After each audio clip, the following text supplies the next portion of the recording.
Hi, this is Vicki. I did the watercolor on the silk printed wallpaper and had a question about her ears, why they were so low, and my answer was that if you draw where the ear attaches, not the extra cartilage, and where the ear attaches at the bottom, not the lobe. Now hers are pretty close to the same.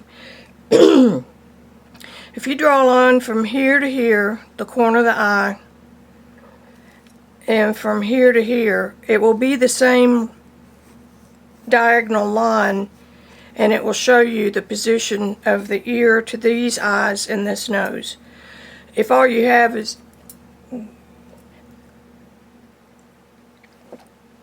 sneeze, excuse me. Now, this is for real likeness, real portraiture, so it's not something that you really need to worry about for illustration or whimsical stuff. But another thing that's very important is that this line right here, where it crosses across the bridge of the nose, is always perpendicular. So if the head tilts this way, that perpendicular line stays the same. So if she turned her head exactly to the left, you'd get different angles on the eyes.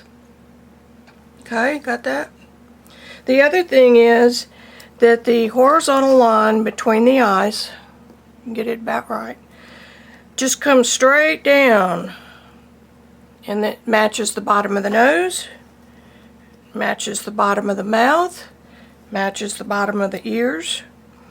There are scientific and mathematical equations for all this, and still it's just a rule of thumb. Not every face is identical, but you can start with those kind of measurements and get close. The other thing I do, just depending on what kind of a mood I'm in and how much of an accuracy level I want to get, you can print your source photo full size, trace it. You can enlarge it by gridding, which is something that most of us learned in elementary school, from a smaller picture to your drawing. I've done a lot of that. I haven't done much tracing because I was determined I wanted to see how close I could get with just my eyes and maybe measuring with a paintbrush and my elbow stuck straight out from a picture to my drawing. So for example, if this picture has an eye that's this wide and I want to paint an eye that's this wide, I'll use this measurement and I'll measure how many of those across, go to my painting, and if I have an eye that's that wide, then there's my outside edge of the eye, the inside edge, and so on. So you can enlarge your picture that way. I'm not going to go into detail with that because there are tons of books written on this, but I am willing to answer any questions that anybody has. So, first thing I did today was I went into the computer and I took my source picture and I took a picture of my painting and I tried to align them as closely as I could to the same size. Again, this doesn't matter one whit for art journaling, but usually the eyes are the hardest to move and alter, so if you've got them straight, pretty much you can alter the nose and the mouth easier than you can the eyes.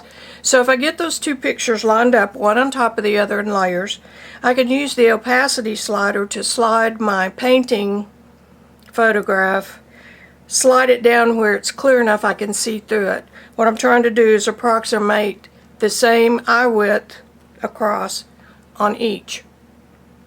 Then I can draw lines and measure where my hairline and this shadow shape on the chin, and again here, and her ear here. It just gives you a lot of information to measure with. The other thing that I do is just cheap tracing paper and a Sharpie. Come on now. I just had one out. This will work. And all we're interested in, like I said in the video, are the shadow shapes. This tracing paper comes on a roll. They do sell it at Hobby Lobby, but I got mine. Well, that's not all right on this paper. Maybe it will. Good enough for what we want. Something interesting right here in this particular pose, that ear is almost straight up and down, which is really cool. It's just something to be aware of. Once you learn how to see, and once you learn how to measure, everything becomes so much easier. Okay, now we're going to follow this shadow right around to her jaw.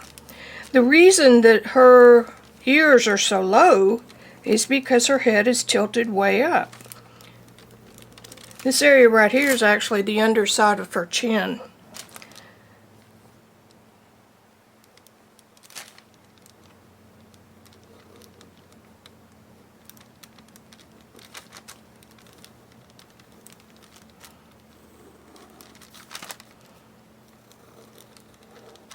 By the way, when I printed this, I also printed it to match as closely as I could my painting in this measurement right here from the hairline to the chin. You just got to have a starting point, so you fiddle with it until you get it right.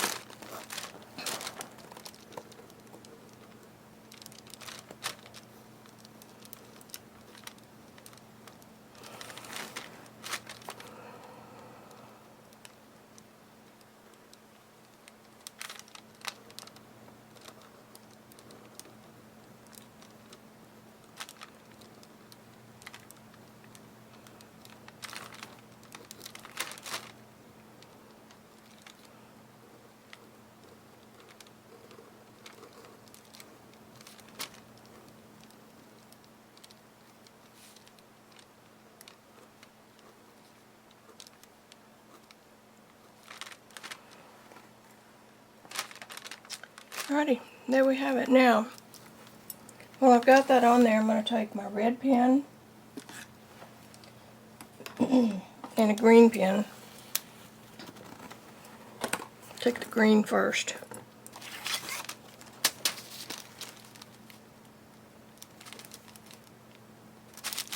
As close as I can. Of course, if I got up and got a right angle, it'd be easier, but who wants to do that, right? I think I'm going to do the eye first. Okay, pretty much corner to corner. Draw a green line. I can measure from the iris, the black part. But see how that's on a straight line? It's easy to know it. But it's difficult to do it. Now, again, this line, get that just right. This line comes straight down evenly to here, and it fits right under that nose. Got that? And again, parallel, perfectly parallel to that line.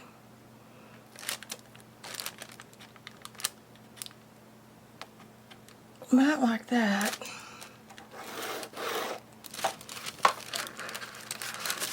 And then if you want to, you can come on down and you can see where her ears are.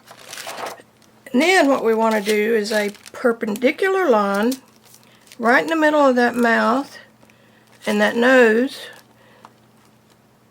And perfectly, and again, this would be easier with a right edge, a right angle. I'd have to get up and go all the way across the room. Okay, so there's that in green. Now in red is a curved line because this is a balloon. Imagine a balloon, except it's more of an oval shaped balloon. As that tilts, the perpendicular between the eyes and the nose stays straight. So just imagine this turning all kinds of ways, which of course you can. This is where we'd be looking almost straight up at her from her underneath her chin. And not only, here's square to the world, okay? not only is her head tilted up, but it's tilted this way. So what we're going to try to do is approximate that. And I'm going to bring this red line up to the eyeball and down on the other side of the ear. If I can duplicate this line exactly and put it right here, which I can't, but you can on the computer, bring it down just like that. There's your ear mark. Capiche? Okay, let's move on. Like I said, this is not in-depth. Okay, so we've got our drawing, and we know that that drawing somewhat matches the height of this painting. So I'm going to lay that on there approximately correct. And the person that asked me about the ears has a great eye, because look how much bigger this ear is. Paintbrush in the floor. My ear's way up here. See that? Let me get my red pen back out. My ear's way up here.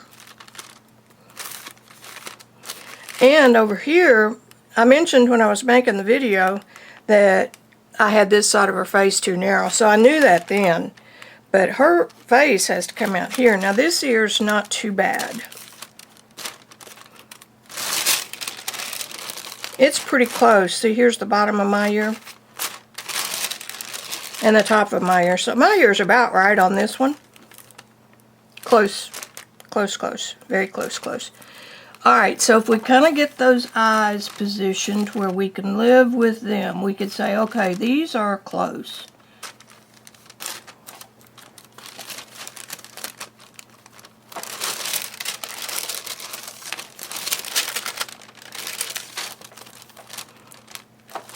And they are close, except I've got that eyeball. My eyeball's right here. So we're going to say that one is correct. And then that makes this one off. My nose is close, but it's not big enough. And my mouth is way off. See, the top of my mouth is right here. Bottom of the mouth is pretty good. But this should be the opening. Well, wait a minute. Yeah, her lower lip is bigger. And the upper lip is way bigger. So there you have it. Now, if you were doing a real portrait, that's what you do. The neck on her comes way out. See, my neck's right here, so we're here. This neck is good. This one's fine. So overall, that's how I would fix that painting. I would also bring the hairline up. My hairline's right there. So again, I kind of matched the eyes. So that would let me know what I need to do if I wanted to fix this. So, let's give it a go, see what we do.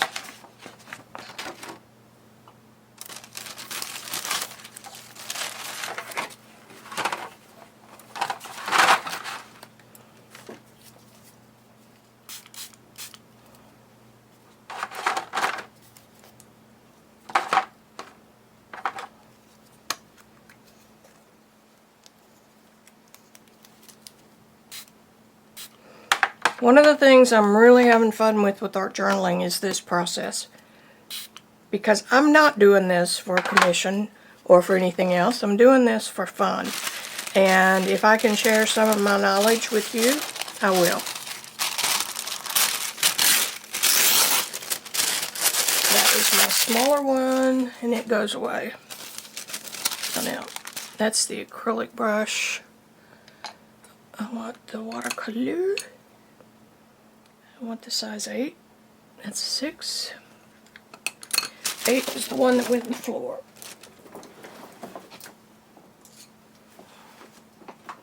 Wonder how many times a day I get up and down out of this chair. Alright. So I sprayed my water. First thing I'm going to do is fix that ear. because that is the easiest change to make. So it comes in right about here.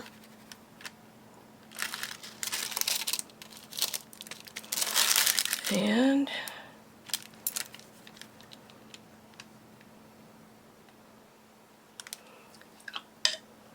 don't do as I do, do as I say. Get enough pigment on your brush so you can actually get some liquid and make a mark. Now that's much better. See, just that little bit helps. Clean paper towel.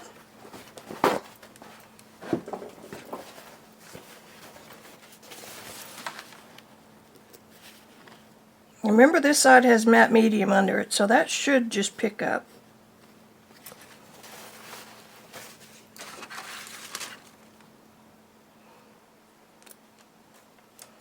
And it does pick up to the extent that it takes off everything under it.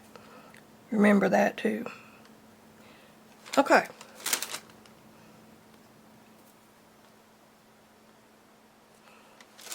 Better.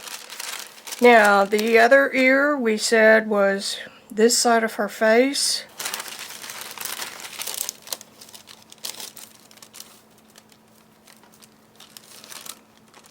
It's about a ½ inch, not quite a ½ inch off. Let's see if we can fix that real quick. So this side of her face comes down right here. And let's get some ear in there.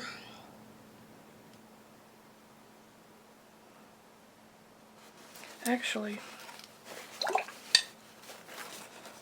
you know, that's why I named my little company Axully.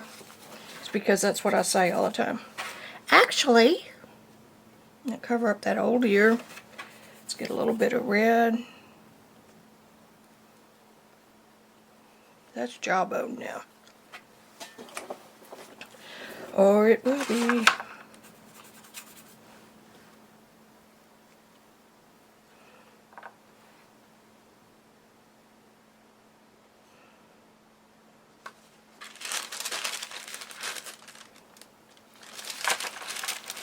Get my Oliver green.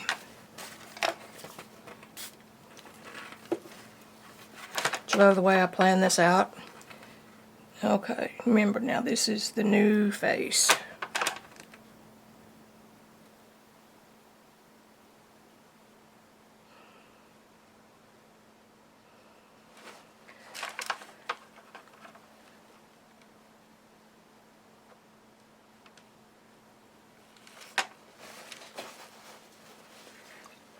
Let's see if I can lift a little bit right here to widen that brow ridgeline, and it's not coming up, so we will have to do that with acrylic.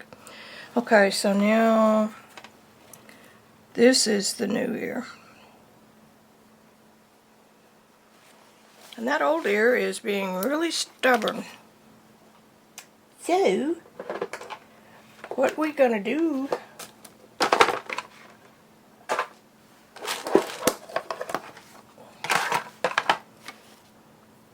I just did paint all over myself. I'm gonna put that brush up. I'm gonna get the acrylic brush. I'm serious about not mixing your brushes.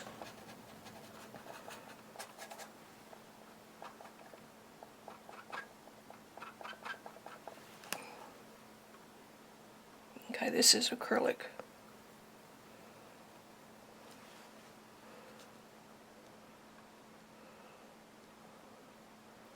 And I said this new neck comes way out here.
Okay, better.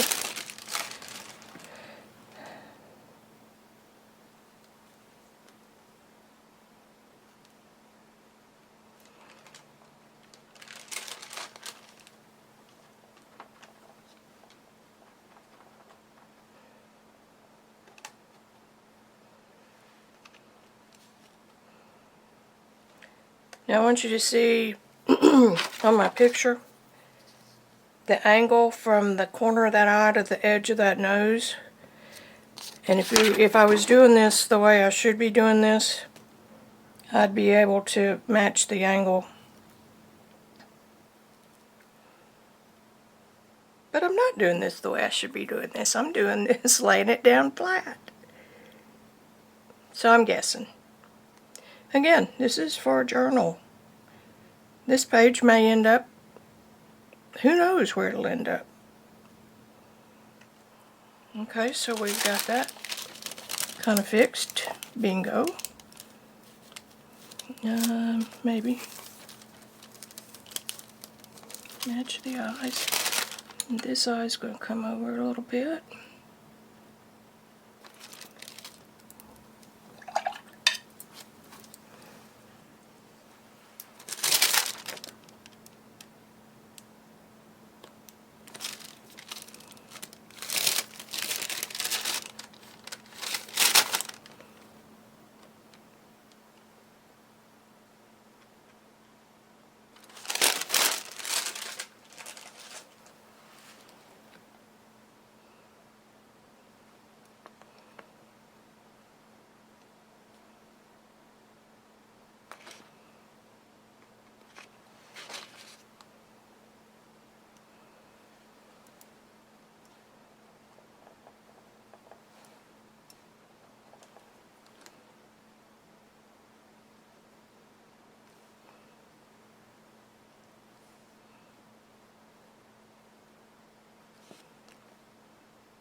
thing dangling down there. I'm sorry about that.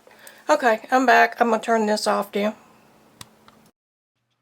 Alright, here's what I talked about doing it in the computer. I put this picture in Adobe Illustrator so that I could have a little more control over the curved lines. And again, this is just something to train your eye how to see, and once you see, you don't necessarily need the tools anymore. So any kind of a technique or a tool that someone throws at you, if it resonates with you, use it. If it doesn't resonate with you, keep going, keep searching, keep learning.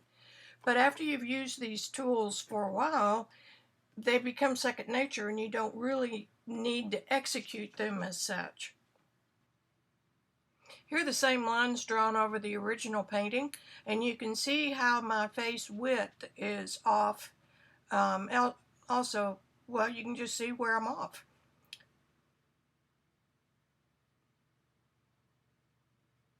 And then this is after today's edits. A lot better. Still not perfect, but a lot better. Like my dad said, it's good enough for who it's for. See you later, and let me know if you have any questions.